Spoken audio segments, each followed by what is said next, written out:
Hi, everyone. Welcome. Thank you for joining.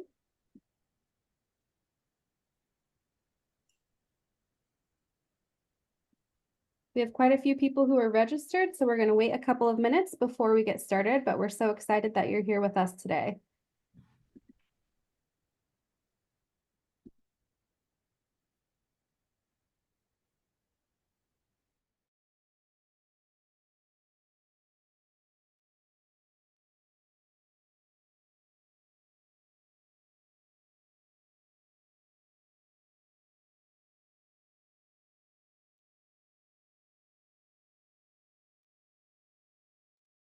I see some names that I recognize, so that's awesome. Welcome to everyone who's joining.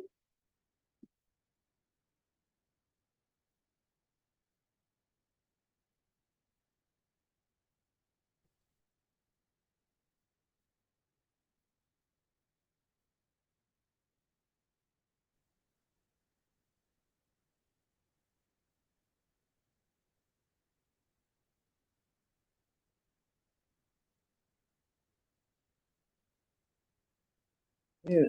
Oh no, that's me. Hello to everyone who's joining. I said this already, but a few new people have joined. We're just going to wait a couple more minutes. We have quite a few guests who are coming today.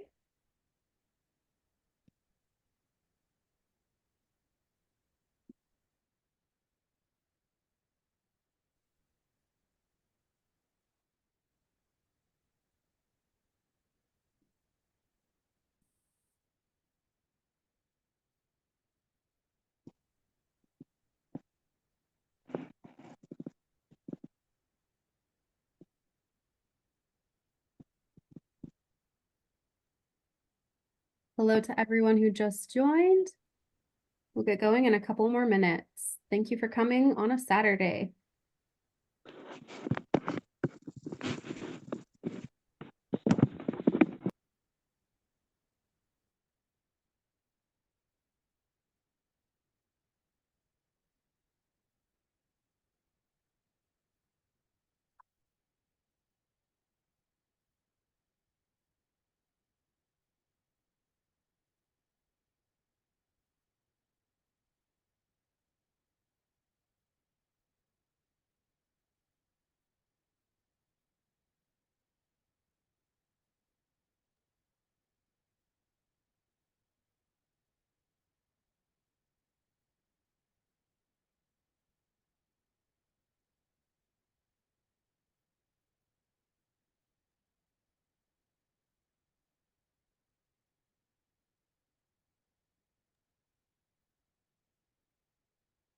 All right, we'll probably wait one more minute and then we'll get going.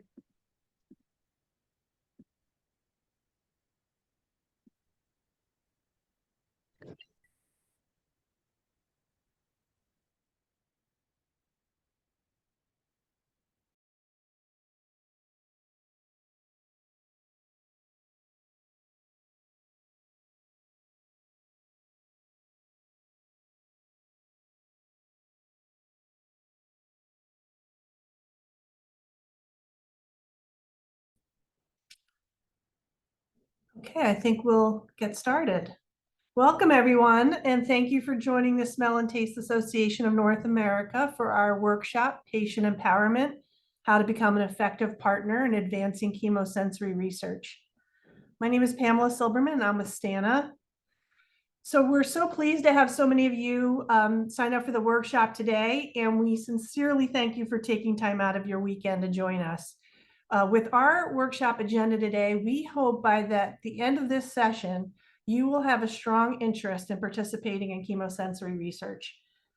We will share with you data and survey findings about patients' lived experiences that we believe supports the need for substantially more funding and more smell and taste related research in order to improve testing, diagnosis, treatments, and most importantly for probably all of us, a quality of life for people with smell and taste loss. So we'll explore how engaging patients as leaders and partners improves research, including in the design and execution of research projects. And we'll look at tools and frameworks to use to conduct patient-centered outcome research and comparative effectiveness research. And we'll talk about the best methods and practices for seamless and productive collaborations between patients, clinicians, researchers, and other partners. And finally, we'll tell you about our patient partner cohort that we are forming and how you can get involved. So we wanted to mention, if you'll move to the next slide, that we wanted to thank PCOR for funding today's workshop. STANA was awarded a contract by the Patient-Centered Outcomes Research Institute, or PCOR, last year, and it's to help STANA build capacity for PCOR and CER, and today's workshop is part of our work on that front. So just to set some ground rules, so we have an effective and smooth running workshop today.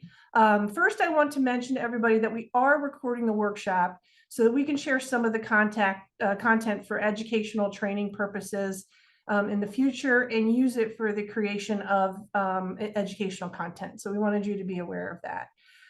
We would love to see your names and faces. If you're comfortable being on video, that's great. And if you can make sure that we can see your first name and last name, next to your box on the screen, we would appreciate that. We're going to ask everybody to stay on mute unless you're speaking. And if you would like to ask a question or make a comment, we want you to raise your hand using the raise hand function on your Zoom navigation bar. And another way that you can participate is to put a comment or question in the chat feature. And our moderators, may call upon you to ask that question or to make your comment. And if you do ask a question and we don't address it here today, or we don't have the answer for you here today, we will follow up with you after the workshop. Now we'd like to introduce today's speakers, so I'll turn it to Katie.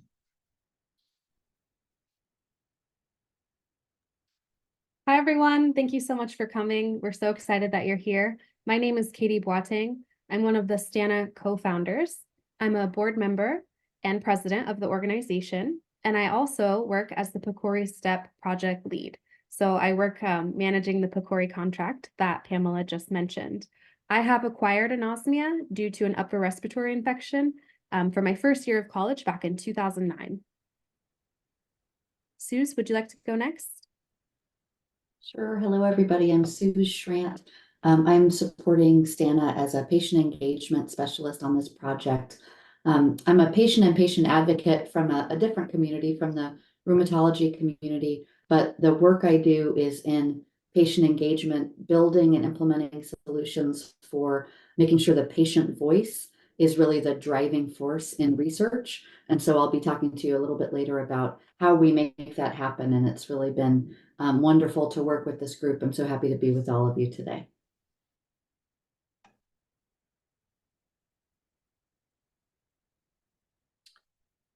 Sarah, did you want to go? And then I'll introduce myself. Sure. Hi, my name's Sarah Sirkowski. I got involved with STANA as the patient partner liaison. I have acquired hyposmia for about 12 years since the birth of my daughter, and I'm assuming that's what caused it. I'm not quite sure.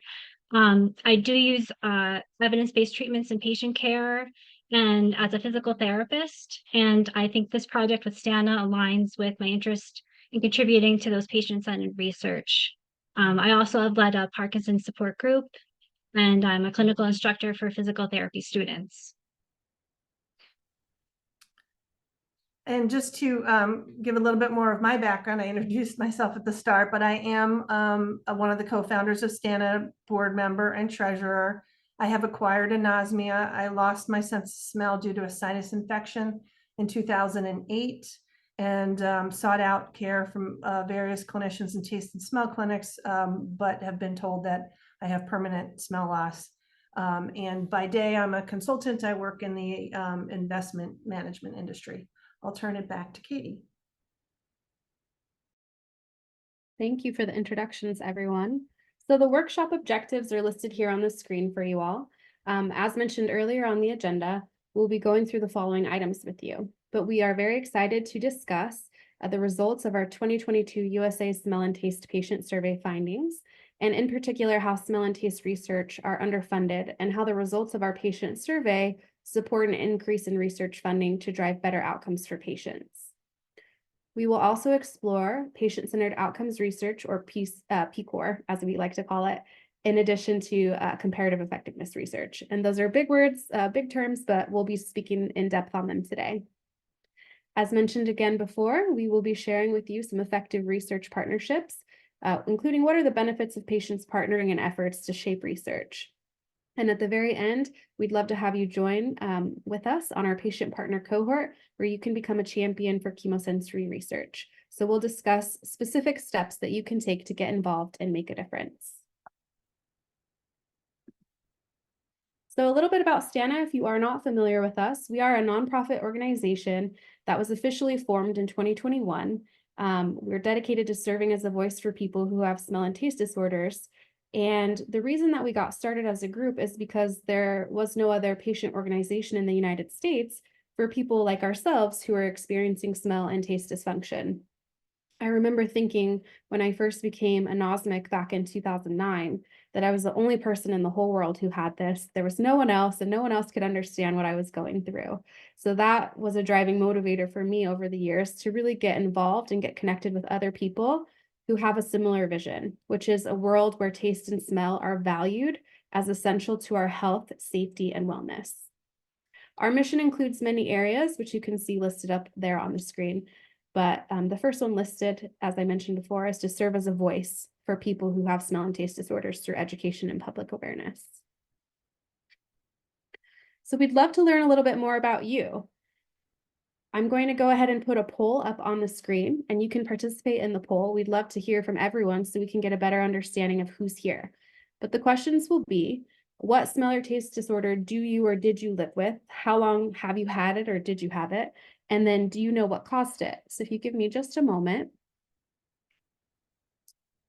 I will bring that poll up.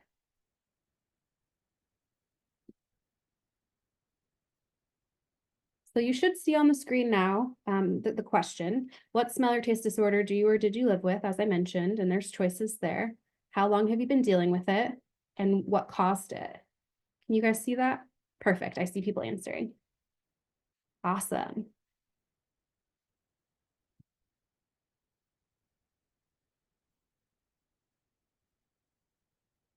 So we'll give a few minutes to get those answers up there.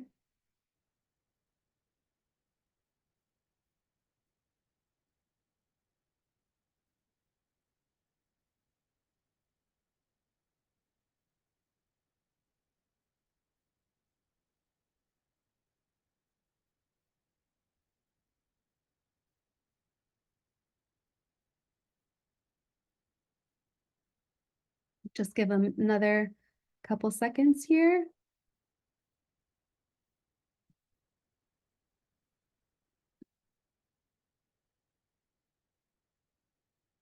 Megan, I'm not sure. I see your comment about I was only able to answer the first question, then the poll went away. Can I get it back?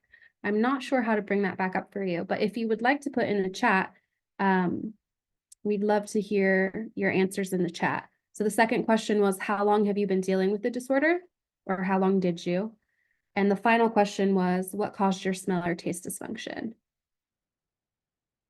Perfect. So I think we have the majority of people. I'm going to go ahead and end the poll here, and I'll share the results on the screen. So we have a good mixture of people who are here. 43% who indicated anosmia, the same percentage with parosmia, some of you experiencing phantosmia, adeusia, no taste, hyposmia. Excellent, thank you for sharing. So how long have you been dealing with this disorder? Almost 80% of us between 0 and 5 years. 6 to 10 years, about 5% of us, and 10 or more years is 16% of us. And then as far as what caused your smell or taste dysfunction, if you look further down, you can see the differences here. But it looks like the overwhelming majority were viruses, whether it was due to COVID, 47%, or a viral infection not related to COVID, it's 24%. Thank you all for sharing. It's good to know who's here. All right, so I'm going to move on. And we're going to talk now about our 2022 USA Smell and Taste Patient Survey results. And I'm really excited to dive into this further with you all. And I saw your responses as well, Megan. Thank you for sharing. So we are going to get into the patient survey results, but before we get there, we want to talk about what we know about the US patient population. How many people actually have smell or taste dysfunction? And the answer is that actually we don't really know. The United States lacks an accurate count. The current data that we do have available is based on a survey of adults over the age of 40, and it's called the NHANES, or the National Health and Nutrition Examination Survey, long name. That last included questions about taste and smell in the 2011-2012 version. So according to that survey, 23% of Americans over 40 reported that they had some alteration in their sense of smell, and 19% reported an alteration in their sense of taste. 12% reported that they had measurable smell dysfunction, and 5% had some kind of distorted taste. However, we do know that these numbers understate the population because it excludes people under the age of 40, which is half the US population. Also, due to the COVID-19 pandemic, there are millions more people who have long-term smell dysfunction. One study we found suggested that it could be even more than 15 million additional people who are experiencing it. And the final point that I mentioned before is that this data does date back to 2011-2012, so about 12 years ago. And when we advocated in 2022 to have NHANES redo their survey, including the smell and taste questions, we were actually turned down. So we're confident that the numbers of people who are affected are actually significantly higher. And we need to continue to advocate for better data and tracking of people who have these conditions so that we can get better and more routine testing and help us. Another point that I want to share with you before we get into the survey results is that smell and taste research is underfunded in the United States. So the budget for federally funded smell and taste related research is only a fraction of that it is for the other senses under the National Institute of Health, National Institute on Deafness or Other Communication Disorders, or the NIDCD. So only 15% of the fiscal year 2023 budget was appropriated to taste and smell research. Another thing that you might be wondering about is, where do you find research studies? There's one website that is clinicaltrials.gov. The last time that I checked, there were fewer than 10 currently recruiting studies in the United States for any taste or smell related term. Another issue to consider is all of the studies that don't quite make it to the clinical trial level. It is difficult to become a clinical trial, to do the paperwork for that, and to elevate your study to the level of a clinical trial. So currently in the United States, there is no central repository that lists these type of studies that are ongoing but aren't quite at the clinical trial level.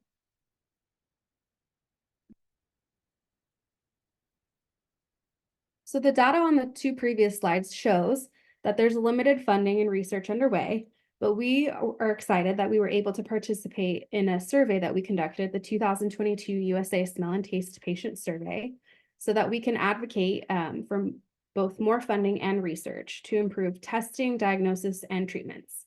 And we're super excited to share the results with you today because the majority of this information has not been publicly shared before with patients. Some of you may have even participated in the survey yourself, so thank you. And the survey was conducted with support from a PCOR engagement contract. It's listed here, EASC 00261, which was for Monell, Jefferson, and STANA. So the purpose of this survey was to understand the impact on patients' lives of smell or taste dysfunction from COVID-19 and other causes, and to understand better what the barriers for diagnosis or treatment were. You can see some of the patient demographics listed here on the screen. The majority of our respondents were female, over 75%, and the majority of respondents were white, over 88%. As far as age goes, over 60% were over the age of 40. And we were really excited that we had representation from all 50 US states and the District of Columbia, which shows us that patients were really eager to participate in research.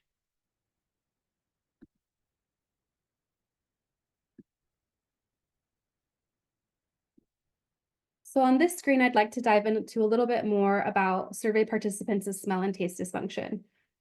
So 96% of people stated that their condition was chronic, and only 4% said that it was acute. 84% of those who responded to this question said that they were experiencing ongoing dysfunction, and only 16% had recovered. As far as the chart on the right-hand side goes, people were able to select more than one option that they had ever experienced. So you can see that most people were affected by different types of taste and smell dysfunction. If you recall what I shared a few slides back, there are very few research studies focused on smell and taste dysfunction in the US. And the information on this slide helps us support the need for more research, because for most people, their conditions are ongoing and chronic. We need more research in these areas so that we can help people like ourselves who are experiencing this ongoing dysfunction have a better quality of life and help us lead towards better future treatment options for all of us. All right, so we are going to ask you a question. How did the survey participants respond to this question? We asked them, which aspects of quality of life do you think respondents indicated are most affected by their smell and taste dysfunction? So did participants say it was the appetite, work, or cooking that was most affected? So if you give me just a moment, I'll launch the poll and we'll see how you do.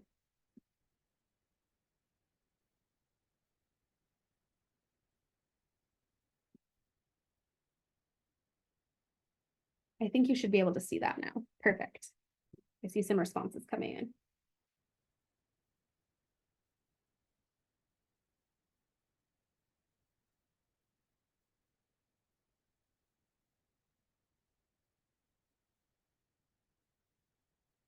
Okay, I see most people have answered, maybe a couple more seconds.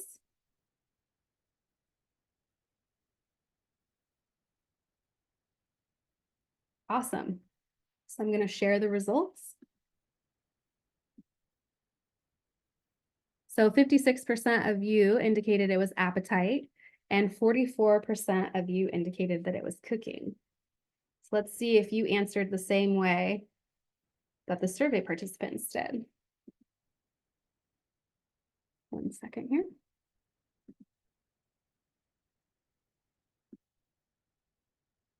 So the answer from survey participants was actually C, cooking, but it was followed very closely by food choices, eating habits, and nutrition.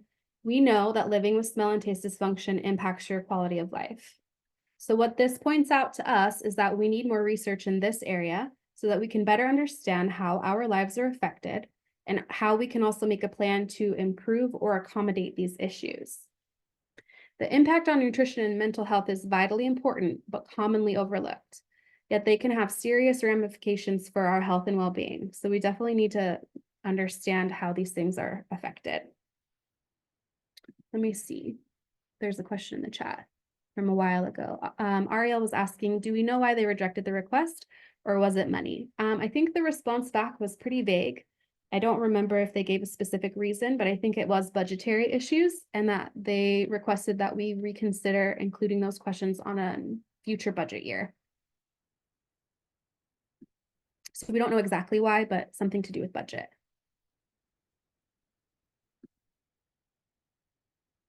So after the survey, we actually conducted follow-up listening sessions with people who were affected by different areas of smell and taste dysfunction. So we had like different sessions, anosmia due to COVID, parosmia, etc. So this slide highlights several different quotes where people told us how their quality of life was affected by their experiences. And I'll highlight one for you all. I'm having to force myself to have a meal because I need the nutrients, but I don't really want to eat because I don't have the taste.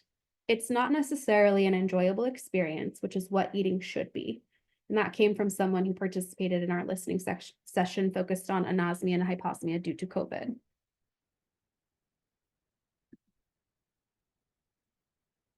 So switching a little bit from what we learned about quality of life issues to diagnosis barriers, only 53% of participants went to a healthcare provider because of their smell and taste disorder symptoms, which contributes to the difficulty in getting a diagnosis. So I'm curious about all of you. If you're willing to share and you're interested, maybe drop it in the chat. Did you visit a healthcare provider for your smell and taste symptoms? So we definitely need more research on smell and taste dysfunction, which will again help us lead to further testing, diagnosis, and treatment options for all of us as patients. So it looks like yes, the majority of you.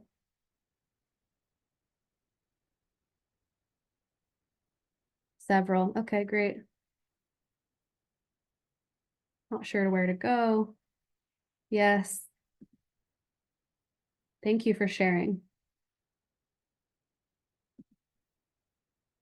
Okay, so the next poll question that we have for you, what type of physician do you think survey respondents indicated that they saw commonly for taste or smell symptoms? Was it an allergist, an otolaryngologist or ENT, a neurologist, or a family practitioner? Give me a moment and I'll launch that.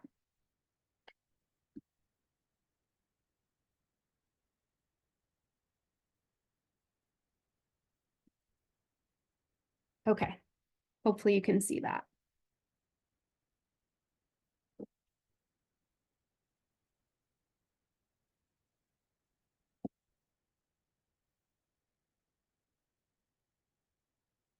Okay, most of you responded, maybe a couple more seconds.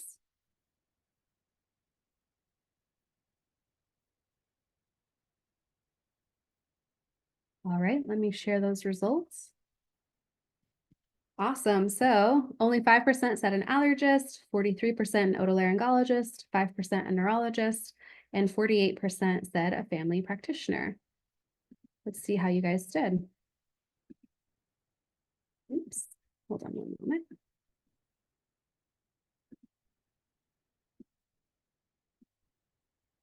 So the answer was D. 64% of patients reported seeing a family practitioner for their taste or smell symptoms. I know for me, that was my first stop. I waited until I think I had a spring break or a summer break, and I went back to my hometown to see my family doctor. So we discovered that many patients are uncertain about which type of healthcare provider that they should consult for help with their smell or taste issues. Survey respondents mentioned a variety of clinicians they visited, with the most common choices being a family practitioner first, followed by an ENT specialist, but they did go to a variety of others.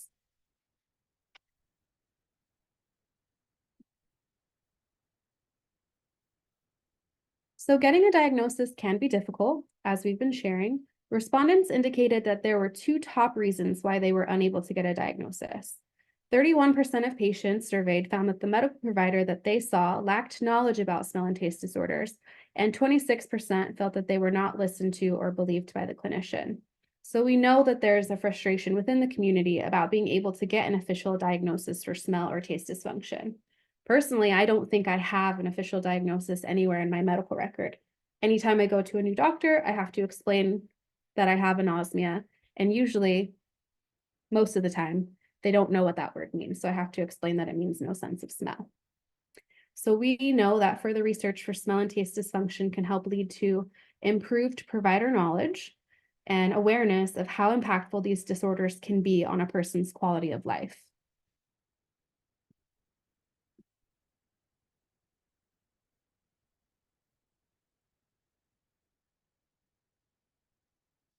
So almost 60% of survey respondents either did not know or they did not have an official diagnosis.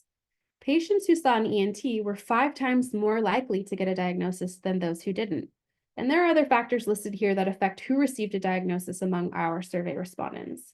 But one interesting thing to point out is that those who received smell testing, like the objective smell testing, had an 83% higher chance of having a diagnosis than those who didn't have a smell test. However, the majority of people surveyed didn't receive an objective smell test, and we'll go over that a little bit more in a couple of slides. But if you're interested in sharing in the chat, I'd also love to know this. Did you get a smell test when you went in to see your doctor? I did not. I didn't take a smell test at all until 9 years after I had anosmia. So if you're interested in popping in the chat, did you ever take a smell test?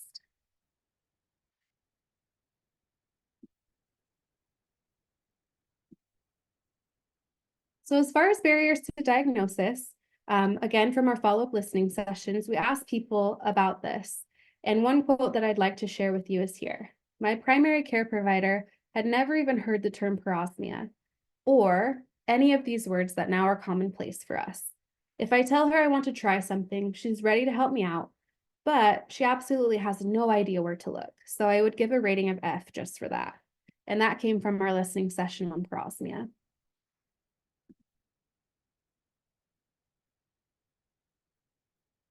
I see looking at the chat, never offered a smell test, no. One person, yes. Most of you, no. Thank you for sharing.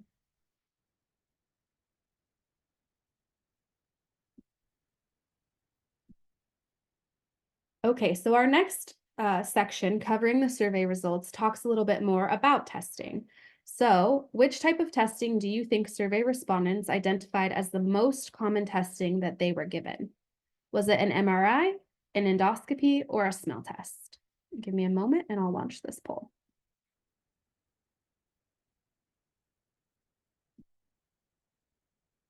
Oops. Did it work?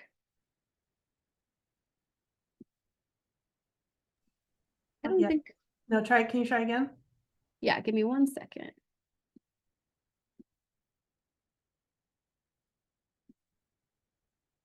That one doesn't seem to be working for some reason. So if you want to just drop it in the chat, whether you think it was A, MRI, B, endoscopy, or C, smell test. I'm not sure why that one's not launching. Sorry about that. We could still, Katie, I'm sorry, did we stop sharing the prior one? yes, I think so. Let me try. Hold on.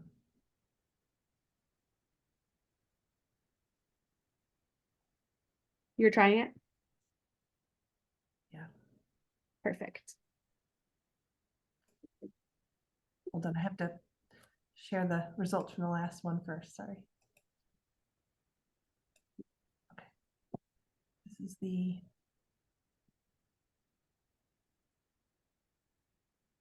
okay. Oh, perfect. Thank you, Pamela. All right, so you guys can answer on here. Thanks for your patience with our tech stuff.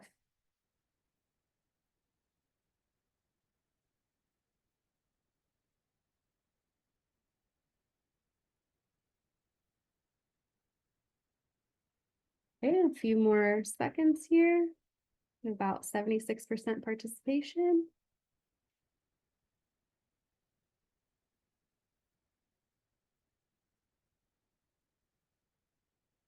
Great. Okay, so I'll end it, Pamela. And then I'll share the results. Okay, so the majority thought that it was MRI or magnetic resonance imaging, followed by endoscopy, followed by a smell test. Okay, so let me stop sharing.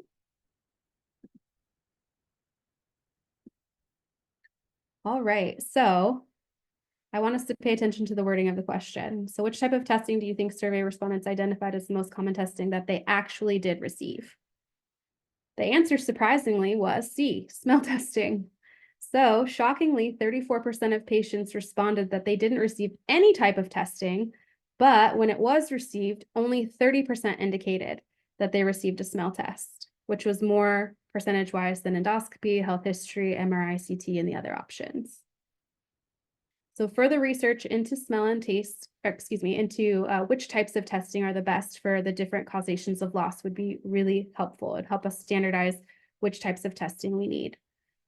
Additional testing can lead to more accurate identification of the number of patients affected, because we talked about that at the very beginning of the meeting today, that we don't really know how many people are affected by smell and taste dysfunction because we don't have an accurate count. STANA does have a petition on change.org that we created last year to advocate for more additional and routine taste and smell testing. I can put that in the chat if you give me, Pamela, do you have that open? Would you mind dropping that in the chat if you could look it up for me? Because I don't want to end. The petition? Yeah, if you could put that in the chat in just a minute. So Pamela will share that. Ariel, looks like you have a question. Go ahead. I understand that we are reviewing the answers of what people thought the facts are, but it was my understanding that MRIs don't show smell or taste dysfunction, and that unless you have inflammation or polyps, the endo, whatever you said, doesn't help there. So what, can somebody help clarify, like, what actually is the scientifically proven way to show somebody's smell loss or distortion? Do we even know the answer to that question? That's a good question, Ariel, and I don't know that I know the answer to that question. I think the different types of tests that they have here, like CT or MRI, they can look for things going on in your brain. One of them, I'm not sure which, can tell, for example, whether or not you actually have an olfactory bulb, right? So whether you have like the anatomy. And then as far as the other types of testing, I do think that there's a large reliance on an endoscopy to look for like blockages, whether you have like nasal polyps that can be physically removed. But I don't think there is a fail-safe way to show that someone's smell or taste is affected. That's why they have all these different types of tools that they use to kind of get at the picture. Does that help answer it? Thank you. Yeah. Okay, thank you. Okay, perfect. Thank you, Pamela. So if you guys click on that link in the chat, that is our change.org petition, where we are supporting a grassroots effort to make smell and taste testing universal. Yep, and Paul, that's a good point. Some ENTs just take your word on it, no testing. I had an endoscopy, so they like looked up my nose for stuff, but no one tested my smell. Like I didn't take a smell test to show whether or not I could actually smell. They just took my word on it. All right, our final poll question, and hopefully I can get this launched okay. Which treatments do you think most survey participants indicated that they have used? Was it A, theophylline, B, nasal steroids, C, platelet-rich plasma, or PRP, you might have heard it called, or D, smell training? So give me a moment, and I will see if I can launch this. Perfect, our last one, our last poll.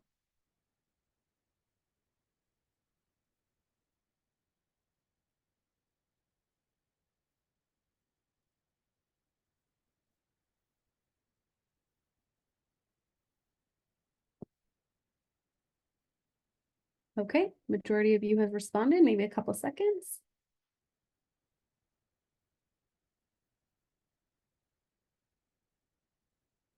All right, so let me share the results here.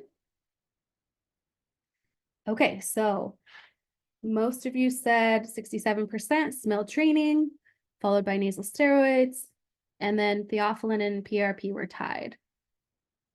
Thank you.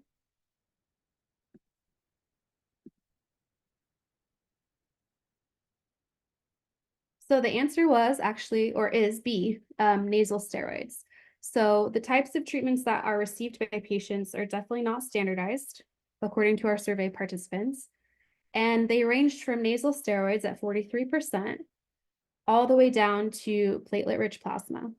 So the most commonly used ones were nasal steroids, followed by smell training, but surprisingly, 27% of survey respondents received no treatment at all. Maybe that's surprising, maybe it's not. Kathleen is asking a question about what is smell training. So smell training is when you take the 4 jars, usually they're amber, like amber glass jars, and they have scents in them. The 4 scents that were typically used or started off being used were lavender, I'm blanking out, eucalyptus, rose, and lemon. Those are the smells that they typically tell you to use. You smell them in the morning and in the evening, and you focus on remembering the smells and what they, if you have memories of them, and just like being really mindful while you're doing it. And over time, that is supposed to help your sense of smell recover. Question, are those options the only form of treatment? Those were the only forms of treatment that we asked the survey participants about.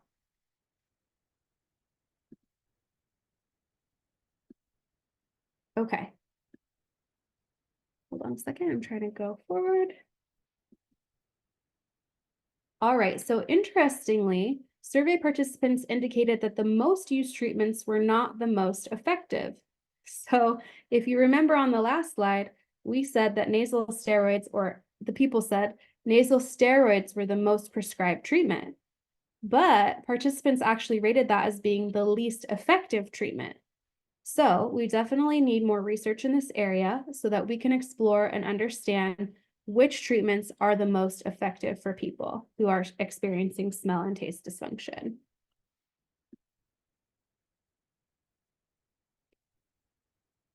Linda, what is theophylline? I don't know the medical answer to that. I could look it up for you and share that with you after the I just fact. can comment on it. Theophylline is commonly prescribed to people with asthma. It helps in the treatment of asthma, and it's treating your sort of nasal passages. So you can look it up and learn more, but that's typically the treatment, and so they've applied it to people with smell loss. Thank you.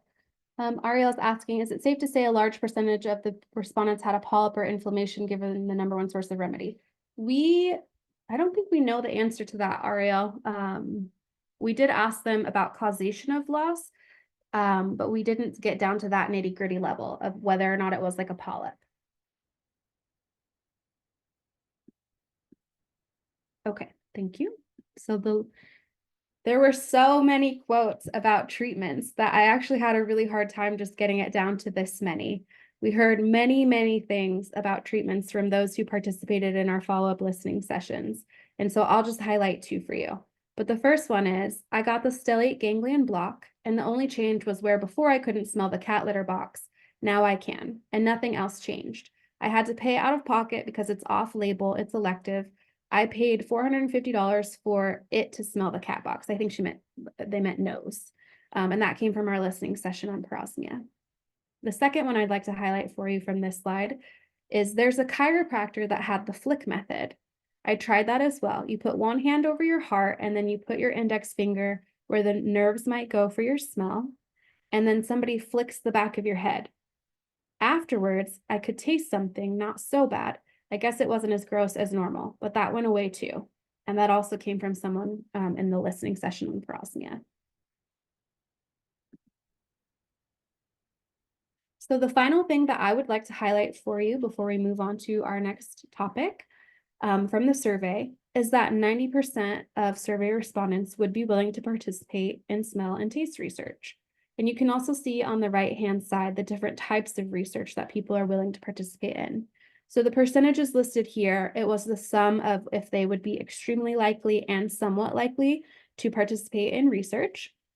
So 81% said that they would participate in a research project for a non-pharmaceutical or a non-surgical treatment. 79% said that they would do research focused on causes of risk factors for smell or taste disorders or mechanisms for smell or taste regeneration. 69% said that they would participate in a clinical trial for a new pharmaceutical treatment, and 43% said that they would participate in a research project for a surgical treatment. So given the survey and the interest that you've expressed by being here, we know that patients are ready to help shape research that directly addresses our needs. And so you may recall that I showed earlier that smell and taste don't get as much funding for research as the other senses. So advocating for this, for more research, is an important first step, and having a cohort of patient partners who are ready to engage is critical and a main goal of our PCOR funded project. And we'll dive into that towards the end of the session today. So at this point, I am going to pass it over to Suze Schrant, who again is STANA's patient engagement specialist. Suze runs a company called Expect, which is the patient engagement do tank, which I thought was a cool thing to say about your business, Suze. So Suze, I'll hand it to you and just let me know when you'd like me to forward the slides. Great. Thank you so much, Katie. And thank you for going through all that information. It's really just so compelling. And so, as Katie said, my role here is to talk a little bit about PCOR, one of many acronyms we're going to learn about today. And PCOR is actually the funder of this project, as you've heard. It stands for the Patient-Centered Outcomes Research Institute. And PCOR is both a funder of research and then a funder of these types of projects, which are really about building capacity and interest for participating and conducting research. PCOR was created by legislation in 2010, but it's actually a nonprofit independent organization. And the type of research PCOR funds is called Comparative Effectiveness Research, or CER. We're going to talk more about specifically what that is in just a minute. But it's also really important to talk for just a moment about what PCOR does not fund. You just saw this just treasure trove of data from your community about all of the unmet needs, the questions that still need to be answered, the research that still needs to be conducted. And so there are many, many needs in terms of research to address these chemosensory issues. PCOR funds comparative effectiveness research, but they don't fund a couple of these other types of studies. It doesn't mean that those studies aren't also important and needed. We're just going to focus more on the types of research that PCOR does fund because they're the funder of this project. So one of the types of studies they do not fund are what are called descriptive or observational studies. They don't want to fund sort of figuring out what the deficits are or what challenges are. They're really solution focused, and that'll become a little more clear in just a moment. And then they also aren't funders of the creation of new treatments or new devices or techniques. It's really about comparing existing options for either prevention, diagnosis, or treatment. So just a little bit of background to help kind of understand who PCOR is and what their interest is in funding work like this. So let's go to the next slide. Starting with the PCOR of PCOR CER, you're going to hear PCOR or PCOR and CER, or comparative effectiveness research, several times today. So we're going to lock down these definitions so that they make better sense. The official definition of PCOR, and this is as described by PCOR, is multi-part, and you see it here listed on the slide, but I'll sort of put this in more conversational language for you. It's really about making sure research that is funded answers questions that patients care about, prioritizes the needs and preferences of patients, focuses on the outcomes that we want as patients, what we care about, what we need, occurs in a wide variety of settings so that it's applicable to an entire population. It can be reproduced and replicated for use by a variety of different types of patients and communities. And importantly, even though it's research focused on a particular outcome with a particular goal in mind, we want to make sure that the research itself is done in a way that's not overly burdensome or overly risky, too difficult to participate in, has too many barriers, whatever those issues might be. They really want research teams to think about that in the totality, that we're making the research accessible, feasible, and meaningful to patients. And so that's a little bit about PCOR.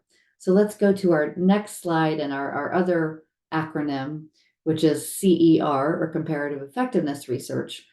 And as I mentioned, this is really about comparing two options, two or more options of things that exist and are widely used now. And so this could be the best options for prevention, or the best options for diagnosis, or the best options for treatment.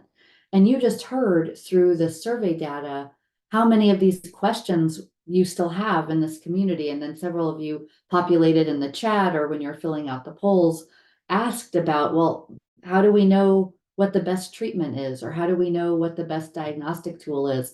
And right now, those questions are still not answered. So that's why we really need comparative effectiveness research to start putting those pieces together and giving some guidance on what are the best options. So that's what CER is. And you'll see PCOR/CER come up in a lot of these materials because it's really a blend of both of those things. It's not only that the research is comparative, but it's that it's designed with and for patients. And so we'll talk a little bit about kind of how that happens. So let's go to the next slide. So as you saw in that survey data, just thinking about all of the outstanding questions that you have, and the impact of these chemosensory issues on quality of life, the lived experience of all of you with diagnosis and testing to even understand what is happening and what you might be able to do about it. And then certainly with treatment, a lot of questions left to answer about what might be the best options for treatment. So let's start with quality of life on the next slide. And what we're kind of pulling through here is so that you can see how this survey data really connects to PCOR and CER. And in this case, when we think about quality of life issues, this is a really perfect match to the PCOR part of PCOR CER.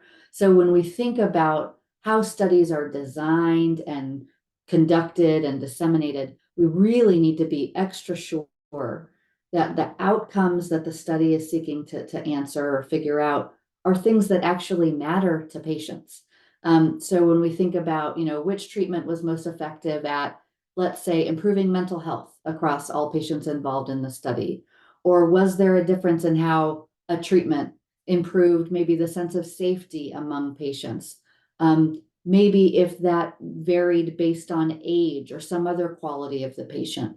What quality of life outcome was most improved by a given treatment? Those are the types of questions and outcomes that patient partners can help drive toward in PCOR. When patients are sitting side by side helping design and conduct the research, they can make sure it's getting right to the answers that you all care about. For a long time, research was not done this way. Historically, research has been sort of designed by very smart, very well-intended researchers and often clinicians who are also researchers. But that means it was answering questions that were really important to them. Sometimes those were the same as the questions and outcomes that are important to patients, but sometimes they're not.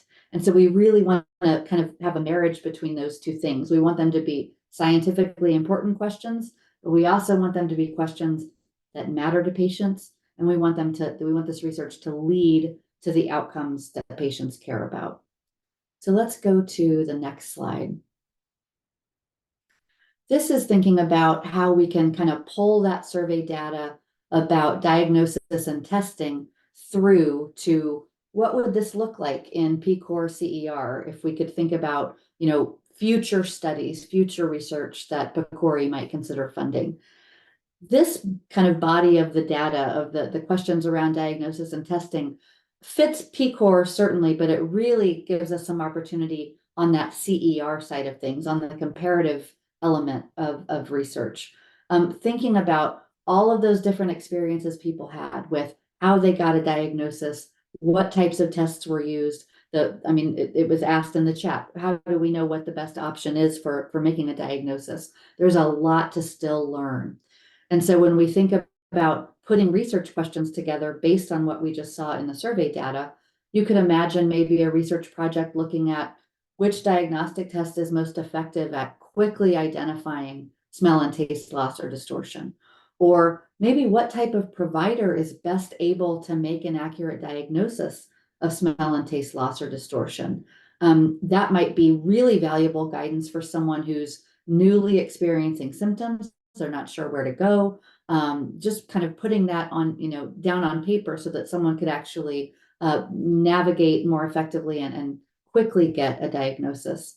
Or something maybe a little bit more complicated, thinking about, are patients who are regularly followed by a primary care provider more likely to receive a timely and accurate diagnosis than patients who are not regularly followed by a primary care provider? Is there something we can sort of suss out in that data, in that research, to understand why certain patients have an easier or faster time to diagnosis than other patients? So those are the types of comparative questions you would think about in a PCOR CER funding. We can go to the next slide, and this one really hones in on treatment. And this is sort of a perfect blend of both PCOR and CER. So it's kind of that perfect intersection. So you could imagine comparative questions here. Which treatment is most effective at managing or mitigating chemosensory challenges? But it also might be that PCOR side of things that we're thinking about how to design a study in a way that's least risky, least uncomfortable, least burdensome for patients to get to the outcomes that patients most care about. So you see that second option, which treatments for smell and taste loss or distortion are not only, most helpful, but are best tolerated or most convenient or most feasible for patients to use. It wouldn't really serve anyone well if you landed on a treatment that was really fantastic, but it was exorbitantly priced, or it was really high risk, or there were really, really bad side effects. Those would be difficult decisions to make. So you want to take that into account right from the beginning and try to land on sort of the perfect solution, that one that is least problematic and yet most effective all at the same time.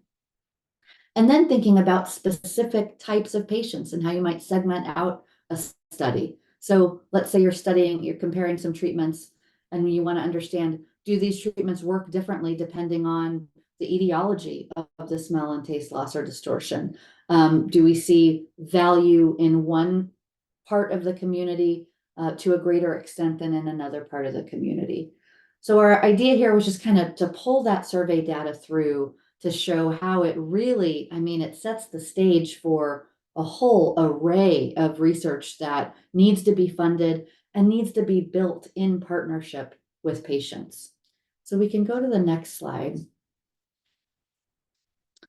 Want to kind of dive a little bit into terminology, and you've probably heard the term patient engagement in a lot of different settings. And in fact, that's one of the challenges, is this terminology gets used all the time, and it means a lot of things to a lot of different people.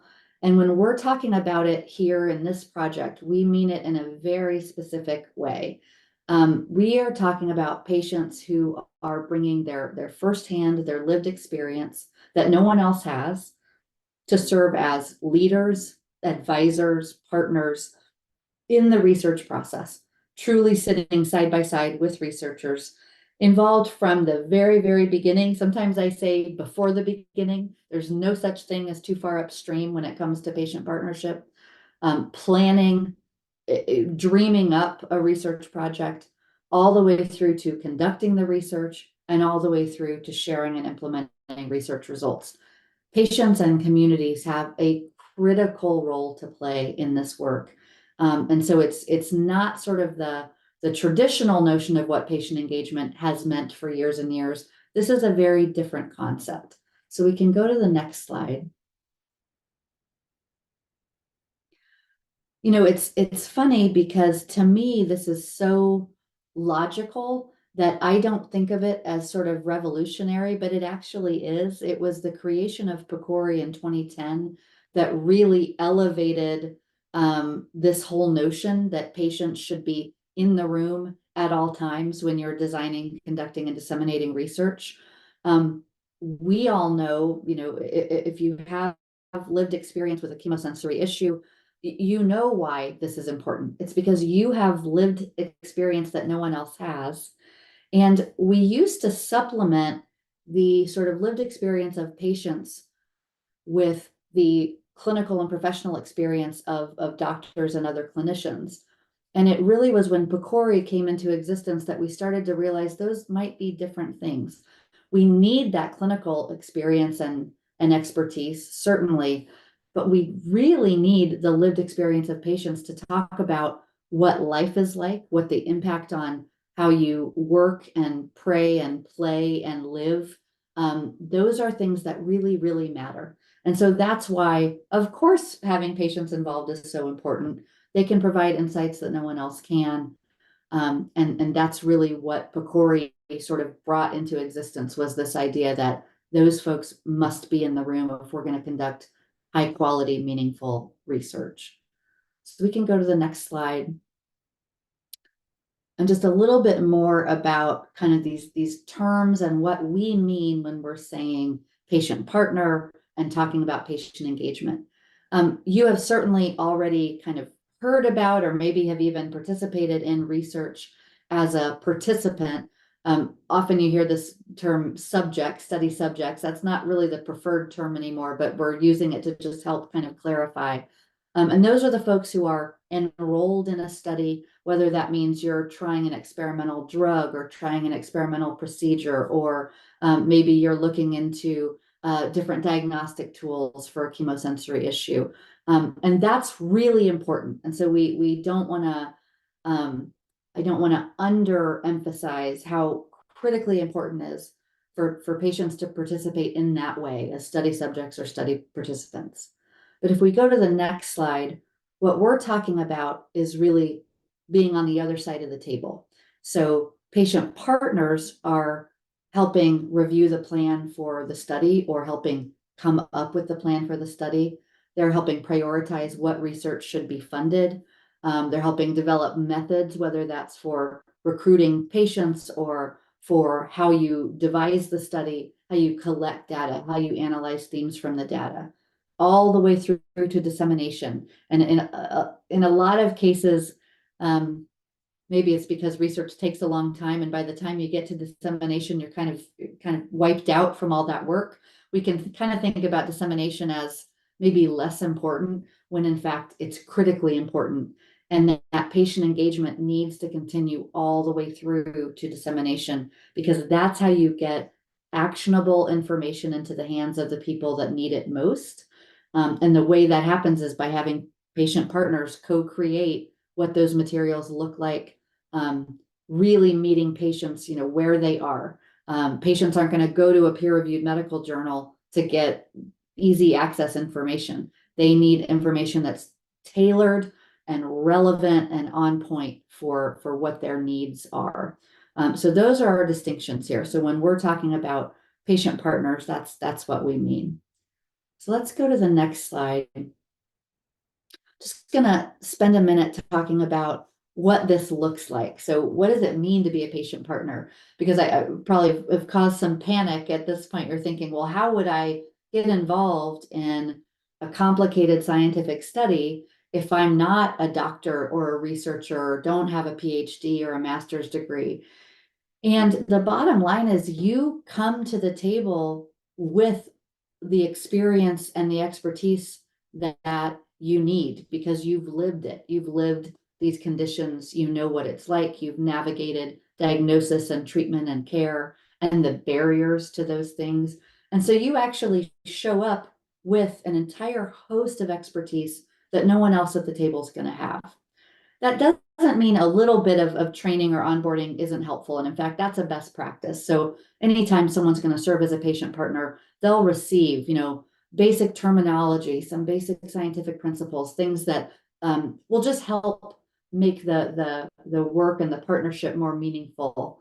But truly, you come with the expertise that's most important for your role. And a couple of examples here, just thinking about if you were serving as a patient partner on a research team, maybe the first task would be, hey, we want you to help think about the study protocol, which is a fancy term for the plan. What's the plan for this research? How are we building it? What are those clinical encounters going to look like? And at first blush, you might think, I don't know how a study should be designed. But if you think about your lived experience, what you've gone through navigating your own healthcare, then it starts to become very logical. You think, well, if I was in a study, how frequent would I want my study appointments to be? Let me think about that. Let me think about how we would make this in the least burdensome way possible. Or maybe you would think about how you would want to receive information during a study if you were enrolled in a study. And you'd be able to shape and inform that in the study protocol. Or maybe it's informed consent. So thinking about if you're helping the study team build out informed consent, what questions would you want to have answered if you were filling out an informed consent form? Or in what setting would you want that informed consent form to be given to you? Would you want it to be more of a conversation where you can have questions answered? Would you want it to be sort of where you could take it home and have some time to sit with it? How would you want it to happen for yourself? So just a little bit of a kind of a snapshot of what those types of activities look like. And I'm seeing some questions. I just saw something about PCOR. I want to make sure is PCOR still funded by Congress? So it's actually, there's a couple different ways it's funded. One is called the PCOR Trust Fund, And the largest sort of percentage of money that that PCOR draws from is a fee that's leveraged on every covered life for major health insurance plans and payers. So if you think about large self-insured insurance plans or the big payers like Blue Cross Blue Shield, et cetera, there's a small fee leveraged on every covered life. And that ends up being a pretty large sum of money. And then there's a little bit that's appropriated from Congress. But PCOR was just reauthorized for, it was authorized for 10 years. We just had the re-up a couple of years ago. So it's going to be around for several more years. And that funding stream is steady, which makes it a little bit unique. There are other funders that are purely federal that then rely on appropriation every year. And PCOR kind of has that font of funding that makes it a little more stable. Anything? There's a question before that one. Are there any research planned or funding from PCOR awarded to do such research? I think maybe the questioner is asking about chemosensory research in particular. You can comment maybe how an awards are done at PCOR. Yeah, so that's a great question. I can actually, when I'm done with my speaking part, I'll go search real quick and see if we can find something. All of the studies that are funded by PCOR, you can publicly search and see what those are on their website. I don't know off the top of my head if there's anything right now that's happening, but they fund in very routine cycles. So they have multiple cycles per year that are just open. So you put together your research team, you put together your plan, and you apply. They also sometimes have specific, like targeted research opportunities. Again, I don't know if they have anything about chemosensory research currently or upcoming, but I'll do some homework while the next speaker goes, and I'll put it in the chat what I find. But certainly, if you're not familiar with PCOR, go to the website, familiarize yourself. It's a really ideal research funder for groups like STANA, where you have this really activated, engaged patient community who needs answers. That's really what PCOR exists for, is to get that research funded. So great questions. I think that was it, but let me know if I've... Paul asked a question, what type of medical professional would be part of the study team? It's a great question. So you really want it to be quite diverse. PCOR is all about trying to get as many voices in the room as you can, still thinking about patients and caregivers as sort of the most important piece. But you would want whomever is a part of the clinical team that manages chemosensory issues. And so it might depend on exactly what you were studying, but you could envision if primary care providers are sort of the gatekeepers for diagnostics and testing, then maybe you would need some primary care docs involved. Certainly, I think ENTs are a critical player in this space. But it may be, if you were looking at surgical interventions, then you would need surgeons. Or if you were looking at a particular type of treatment, it may be that you need device experts or clinical pharmacology experts. So that it just kind of depends on what the research is, but they really want you to cast a wide net so that you've got all of the relevant voices in the room. And I should have said, an important part of PCOR's kind of concept is that everyone who's in the room should be getting compensated for their time and expertise. And so even that is pretty revolutionary. So when we talk about these patient partners being in the room and participating side by side, they are compensated for that time and for their value. And and so is everybody else.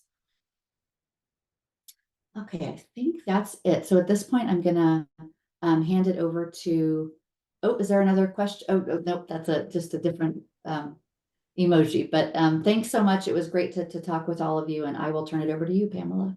Ariel, did you have a question before we moved on? I think it was hand clapping, but Okay. so thank you. No, I will say it was hand clapping, and I think that's so incredible what you said, that everybody in the room could be compensated for their time, because I think, I mean, I can't speak for everybody else. I don't know what their experience has been, but I know the time, energy, and effort that I have had to put into my health since everything has happened to me over the past year. And it's something so small, but it's not, it's very exciting that people, I don't they want to have us in the room, but they really to really truly understand what we're navigating or trying to navigate in just getting care. Forget getting healthy, just getting care. So I'm just very excited about that. So it was a hand clap. Great. Yeah, I'm going to talk about that a little more specifically as we can move on, I think, to the next section. But by all means, keep, questions, put them in the chat or put your hand up and we'll stop. But Katie, let's go ahead and move on to this next section. And what we wanted to share with you. So Suze did an amazing job of laying out for us, like, what is PCOR, what is CER, and how would the things that frustrate us the most, which we got from our survey, which is the testing, the diagnosis, the treatments, which are failing to address our concerns and our needs. Sue's laid out for us, like, what are the kinds of questions that would lead to research? So we're now armed with knowing that information. But now, like, how do we become good partners? How do we work well with the clinicians and researchers that are engaging in this research?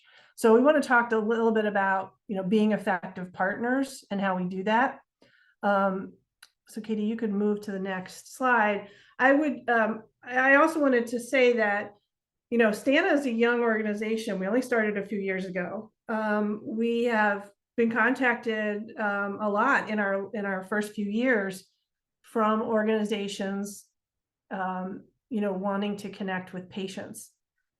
More often than not, they're looking for patients to be participants in their clinical studies. And I think, all of you who are on this call are clearly looking at our newsletter and reading our content, and we will share that with you. We want to get that information out there, but we also have had some organizations reach out to us in a more engagement way of being a partner, like what we're talking about today. And we want to encourage more of that work. Again, as a young and a small organization, and why we're here today is that we really need to develop this community of people that can serve as patient partners and participate in this part of the research, the actual shaping and forming of the research.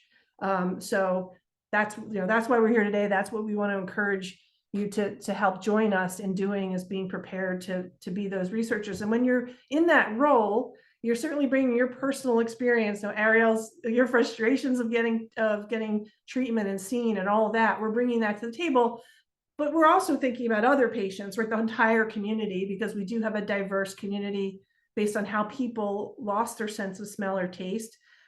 We've seen earlier, this audience today represents that. And then our experiences and where we're located in the country might matter. And all kinds of factors come in. And so we really want to have people that can represent that diverse patient experience.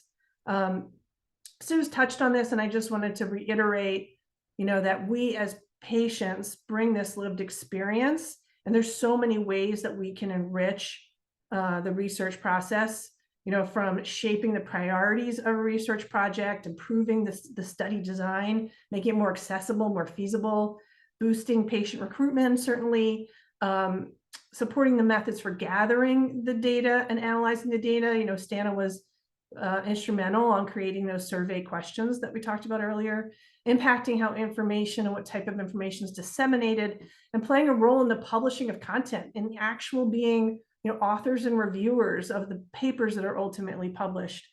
And so, there's a lot here that we can bring to the table and should be bringing to the table. We are early in the adoption of understanding what we're talking about in terms of patients serving as leaders and partners and having a seat at the table in the earliest stages of the research design.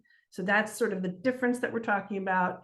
We're in the infancy, and we know we need it in our community. And I think we have, a great group of people gathered here today to help join this effort.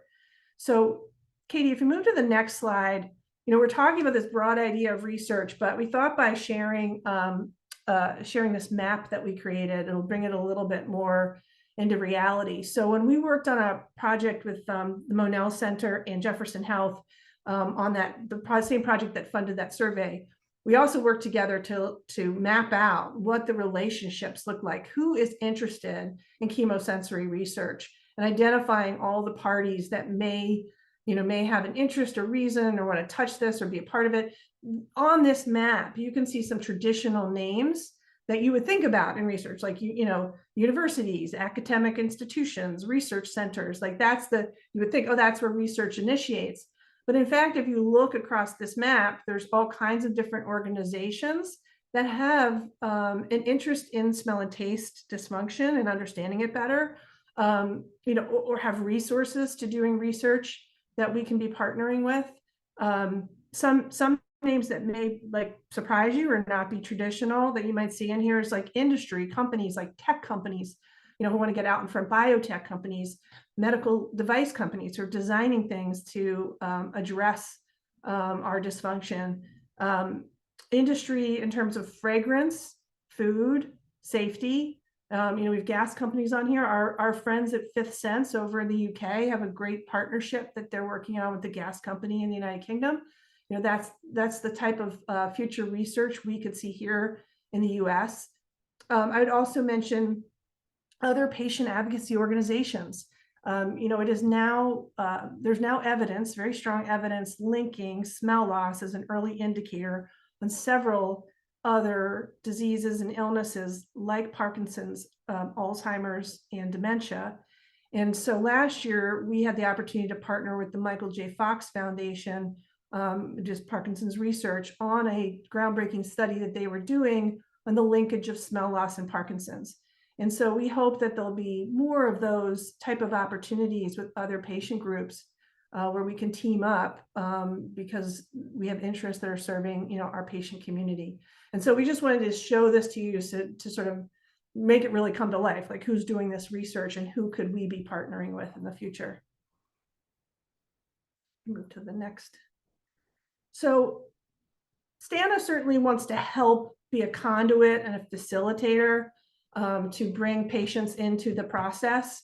And in thinking about it and working on this, we identified that it would be helpful if there was a bit of a how-to guide and just really some promising practices around how clinicians and researchers and other stakeholders could engage most effectively with patients.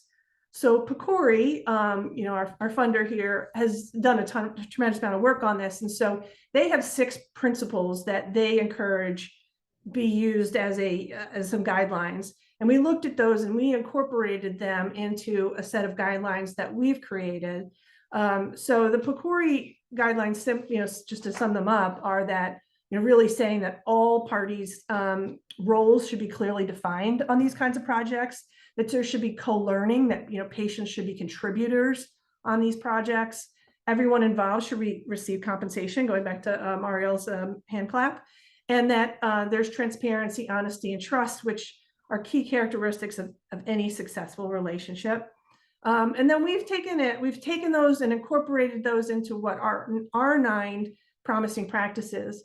This effort to really document it, put guidelines out there, is something that we've been doing under the current PCOR contract award that we have, and we will be making these promising practices public, but we'll be soon putting it on our website and making it available to everybody. And those people that join the patient partner cohort will dig a little bit deeper into these, but we really think it's going to be a very helpful tool as we grow patient engagement in chemosensory research.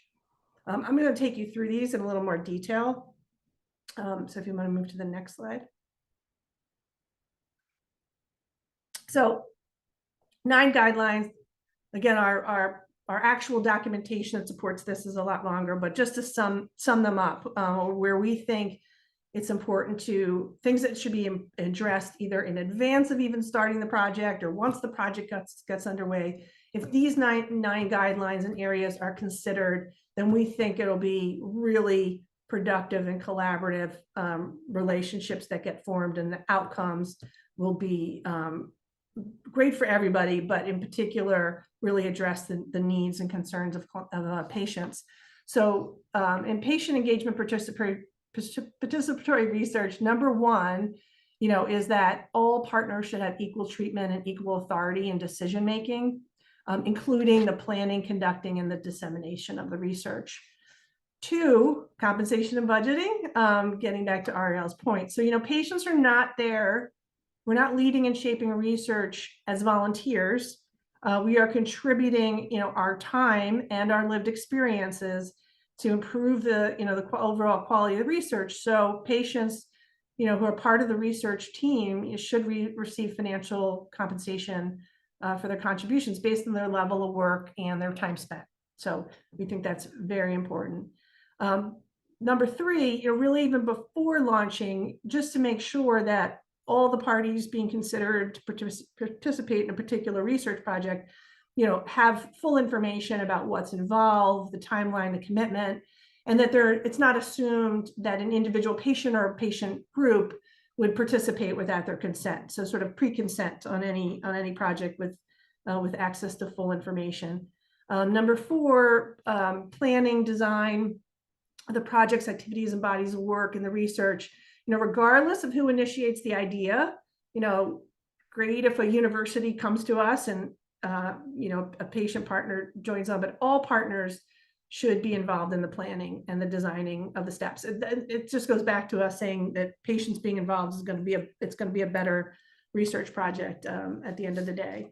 In terms of meetings and events, the organizers should remember to include patient partners in the agenda topic setting and seek to waive or reduce costs when there's, for example, if there's a registration fee for an event.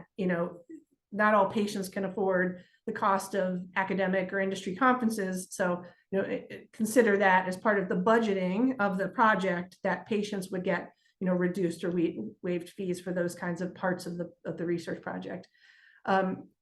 Advocacy and policy activities, that patient partners should have the ability to provide input and shape a position, it's being advocated for or being taken, and that they're not asked to take a position on something that is contrary to their interest or to their needs. Number seven, the collection and use of patient data. Again, this is really something that at the start of the project needs to be addressed. And any activity involving patient data collection will need to be mindful of privacy requirements. In the academic and research world, there are entities that oversee this, so that there's protections in place, but that, we want the patient partners involved, that there's considerations, for their needs and their participation, and that any of the data usage is identified, and how it's going to be disseminated, it's just identified up front, so there's no surprises. Publications, we mentioned this earlier, that patients can participate in the authoring of publications, and they should play a substantial role when they're a part of the part of the research project team. And they can be authors or they can be reviewers. And it's important because patients can weigh in on, if there's language used that would not be consistent with how the patient community thinks about something, or would be misunderstood by patients. And also, we advocate in these promising practices that publications use open source, meaning that it's publicly available. In many cases, the results of a clinical study or a research project gets posted on a medical or scientific journal, and it's behind a paywall. So we want to make sure that patients could get access to this information. And that lay language, plain English, so we all can understand it, would be something that would be prioritized in publications. And then lastly, but actually something we should identify at the start of any project, is ownership of intellectual property. This is of the data being collected or deliverables, but that the practice should be that ownership is shared, because all the partners involved in a research project will contribute original thoughts and contributions during the project work period. So, who owns it should be addressed up front, and it should be a shared ownership.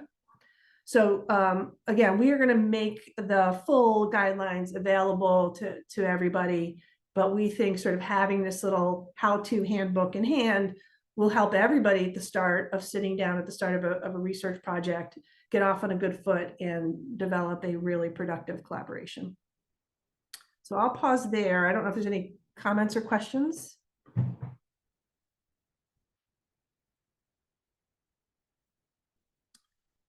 Miss anything in the chat?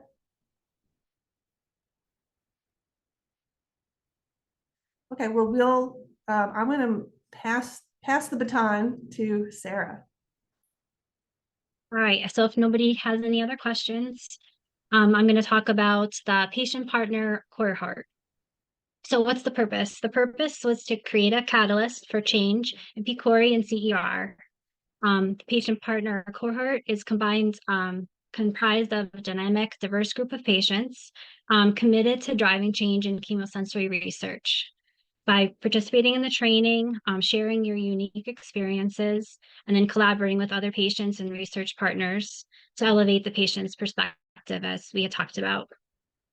So our shared goal is to shape and transform the future of chemosensory research.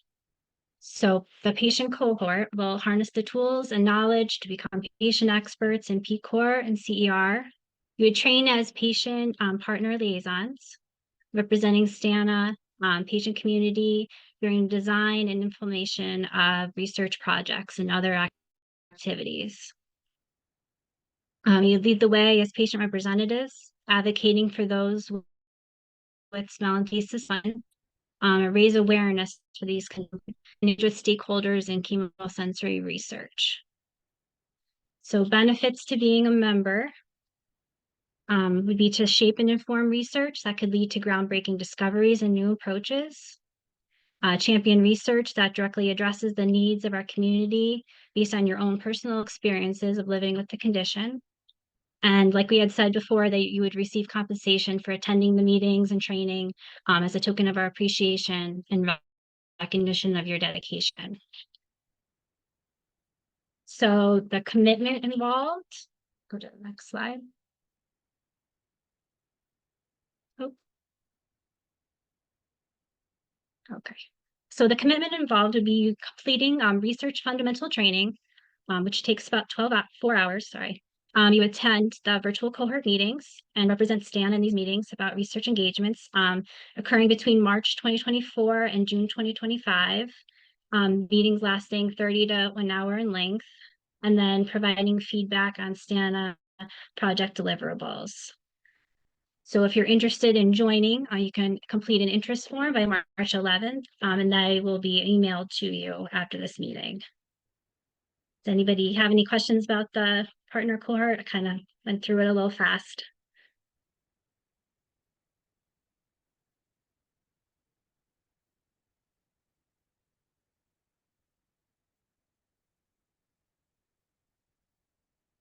Sarah, it looked like No. Paul had a question. Okay. I don't know if you still had a question, Paul. I do. I'm just curious if we would all receive the interest form via email. Yes, after this meeting will be emailed to you. Thank you. Mhm.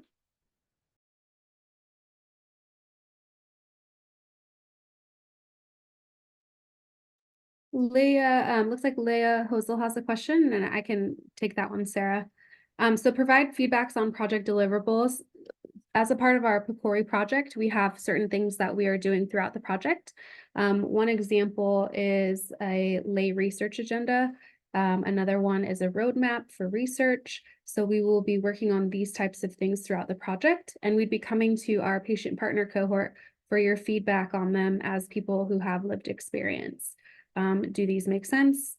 What do you think? What do we need to change? Those types of questions. So we would be doing that in a structured format. There may be a meeting associated with that, but perhaps it would be where it would be outlined via email so that everyone could do it on their own time. Those types of details will be worked out, but that is what it means by providing feedback on project deliverables.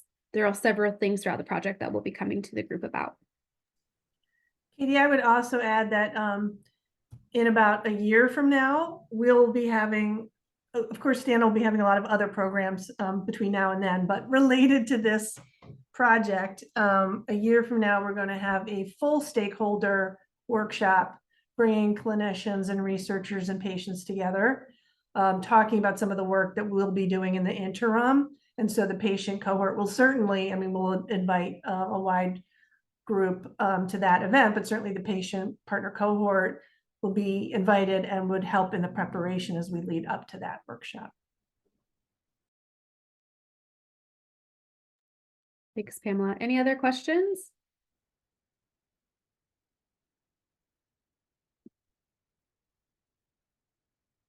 I know there was a lot of information today. So to recap, we will be sending out, to recap first, thank you. Thank you so much for joining and having great conversations in the chat and providing feedback on the polls. We will be sending out a recording for you along with the slides. There was a question about the chat. I think we can download that as well and share that in a format that you can use. I haven't done it before, so we'll sort out how to add the chat feature for you guys as well, so that you have that. In addition to those items, we'll also share with you the interest form. So if you're interested in the patient partner cohort, you can fill that out. That doesn't mean that you are committed to it. That just means that we will have a conversation about your interest after that. So feel free to fill it out even if you're not quite sure and you want to talk more about what does that mean, what does that look like. Please do fill out that interest form so we can get in touch with you and go over additional information. The last thing I want to say, hold on a second here, make sure I do it. We're really excited to have you all here. I said that already, but I am, so I'll say it again. And we'll be in touch to notify the winners of the raffle via email within the next 2 weeks to the email that you used to register for the event. So thank you so much for joining us. If there's any other questions, please feel free to let us know, but otherwise you're free to go whenever you're ready. And we really appreciate you being here.